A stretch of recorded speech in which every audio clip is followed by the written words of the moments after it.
E as pessoas se perguntam há muito tempo se foi Paulo quem a escreveu ou se talvez um de seus colegas de trabalho, como Barnabé ou Apolo. Mas a verdade é que nós simplesmente não sabemos. No capítulo 2, descobrimos que o autor tinha um relacionamento de primeira mão com os discípulos que estavam em torno de Jesus. Portanto, sabemos que essa carta está ancorada nos ensinos dos apóstolos.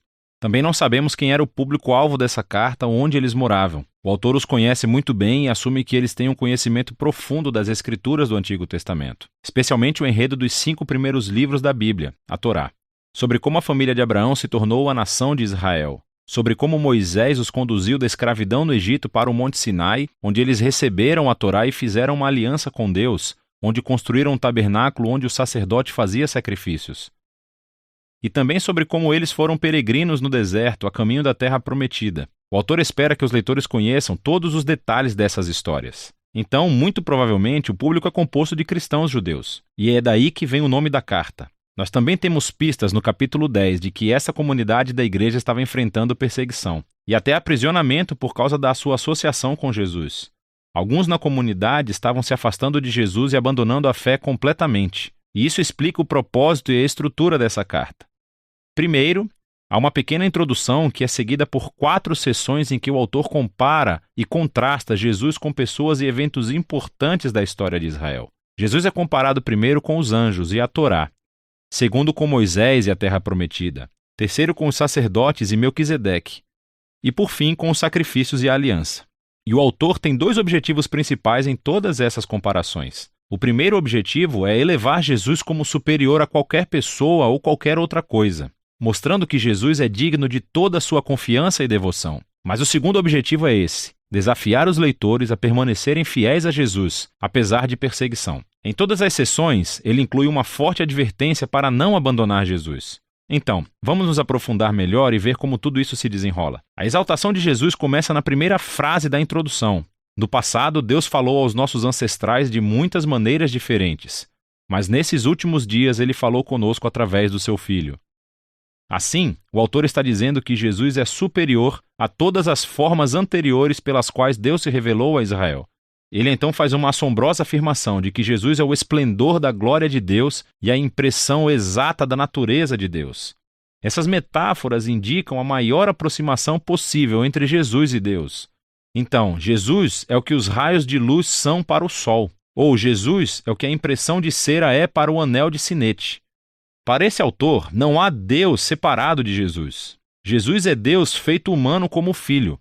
E é essa visão elevada de Jesus que é explorada ao longo do restante da carta. Na primeira sessão, o autor compara Jesus com anjos, o que pode parecer estranho. Por que anjos? Na tradição judaica foi ensinado com base em Deuteronômio capítulo 33, verso 2, que a Torá e as palavras de Deus foram entregues a Moisés no Monte Sinai por anjos. E assim, dizendo que Jesus é superior aos anjos, o autor afirma que Jesus e sua mensagem de boas novas são superiores a todos os mensageiros anteriores da palavra de Deus. E assim o primeiro aviso flui desse mesmo ponto. Se Israel foi chamado para prestar atenção à Torá que foi entregue por anjos, quanto mais devemos prestar atenção à mensagem que foi anunciada pelo Filho de Deus. E não apenas isso, mas, dado o status de Jesus acima dos anjos, quão notável é o fato de ele ter abandonado esse status tão alto para se tornar humano, sofrer e morrer. Em Jesus, vemos a glória de Deus e a grande humildade de Deus.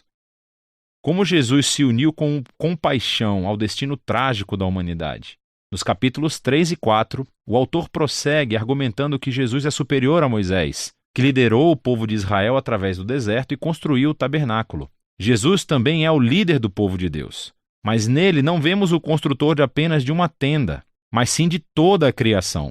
Então, o autor reconta a história de como os israelitas se rebelaram contra Moisés no deserto, e eles perderam a chance de entrar no descanso que Deus lhes ofereceu na terra prometida.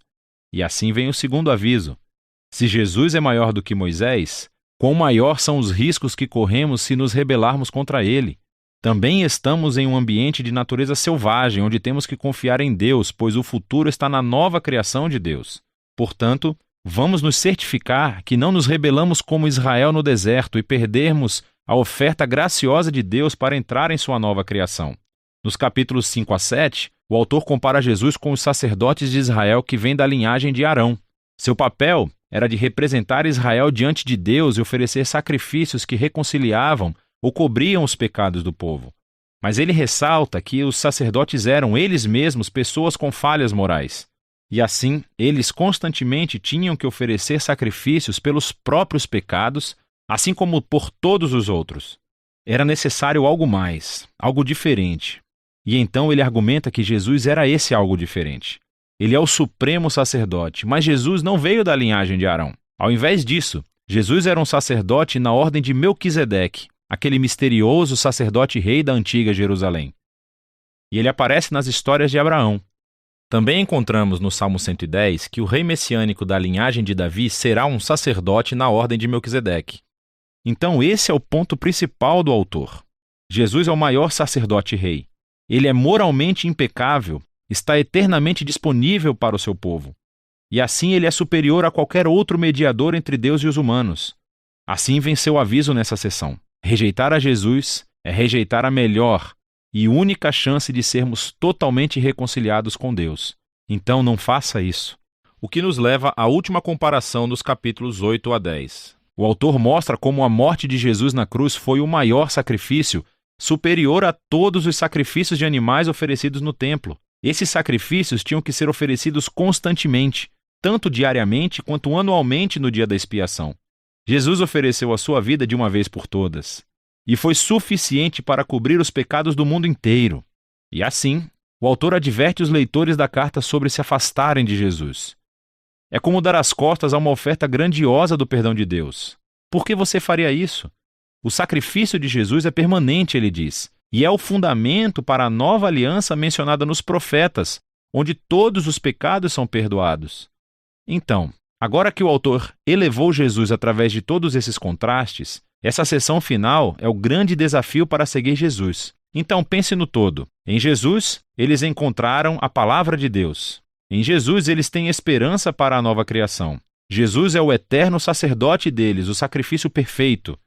E agora devem seguir todos os grandes modelos de fé encontrados em toda a história das Escrituras. E eles devem permanecer fiéis a Jesus, confiando que, apesar de todas as dificuldades e perseguições, Deus não abandonará o seu povo. Esse é o fluxo básico de pensamento em toda a carta. O que o autor chama aqui mesmo, no final, de uma breve palavra de exortação. Aqui estão algumas dicas extras para ler essa carta. Sempre que o autor cita as Escrituras do Antigo Testamento, o que acontece em quase todas as frases, pare. Procure a referência e leia a frase no seu contexto original. E, às vezes, você ficará perplexo, mas com mais frequência verá todos os tipos de conexões extras que você nunca teria observado de outra forma. O esforço vale totalmente a pena. Você também deve saber que essas passagens de advertência farão você se sentir desconfortável. E esse é o objetivo. Elas não estão lá para causar medo. Elas estão lá para te mostrar que rejeitar Jesus é tolice, porque ele é incrível. Todas essas advertências servem o propósito maior da carta, mostrar que Jesus é a revelação final do amor e da misericórdia de Deus. E é disso que se trata a carta aos Hebreus.